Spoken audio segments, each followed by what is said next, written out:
11장. 일행이 예루살렘 가까이 와서 올리브산 벳바게와 베다니에 이르렀을 때 예수께서 두 제자를 보내시며 지시하셨다.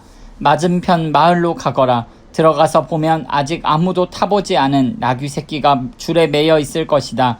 줄을 풀어서 끌고 오너라. 왜 그러시오? 하고 누가 묻거든 주님께서 필요로 하십니다. 곧 돌려보내겠습니다. 하고 말하여라. 그들은 가서 길모퉁이 문간에 매어 있는 나귀를 보고는 묶어놓은 줄을 풀었다. 거기 서 있던 사람들 중 몇 사람이 말했다. 그 나귀 새끼의 줄은 왜 푸는 것이오? 제자들이 예수께서 지시하신 대로 대답하자 그들은 간섭하지 않았다. 제자들이 나귀 새끼를 예수께로 끌고 와서 그 위에 겉옷을 펴자 예수께서 올라타셨다. 사람들이 예수를 열렬히 환영했다. 길 위에 자기 겉옷을 펴는 사람도 있었고 들에서 베어온 풀을 까는 사람도 있었다. 그들은 앞에서 걷고 뒤에서 따르며 소리쳤다. 호산나, 복되다 하나님의 이름으로 오시는 이여, 복되다 장차 올 우리 조상 다윗의 나라여, 하늘 가장 높은 곳에서 호산나. 예수께서 예루살렘에 이르러 곧 성전에 들어가셨다. 예수께서는 성전을 둘러보시며 모든 것을 마음에 두셨다. 그러나 이미 시간이 늦어 12제자와 함께 베다니로 돌아가셨다. 이튿날 그들이 베다니를 나설 때에 예수께서 배가 고프셨다. 그분은 저만치 떨어진 곳에 있는 잎이 무성한 무화과 나무 한 그루를 보셨다. 예수께서 혹시 아침 끼니가 될 만한 것이 있을까 하여 다가가셨지만 무화과 잎사귀 밖에 없었다. 아직 무화과 철이 아니었다. 예수께서 나무에게 말씀하셨다. 다시는 아무도 내게서 열매를 먹지 못할 것이다. 제자들도 그 말을 들었다. 그들이 예루살렘에 도착했다. 예수께서 즉시 성전에 들어가셔서 거기에 상점을 차려놓고 사고 파는 사람들을 모두 쫓아내셨다. 환전상들과 가판대와 비둘기 상인들의 진열대도 뒤엎으셨다. 예수께서는 아무도 바구니를 들고 성전 안을 지나다니지 못하게 하셨다. 그러고 나서 다음 말씀을 인용해 그들을 가르치셨다.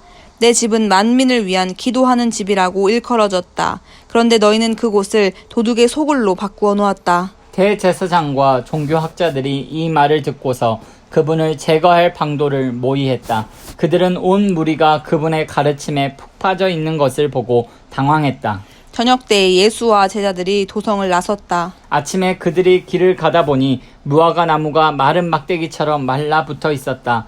베드로가 그 전날 있었던 일이 생각나서 예수께 말했다. 랍비님 보십시오. 주님이 저주하신 무화과 나무가 말라 비틀어졌습니다. 예수께서 차분히 말씀하셨다.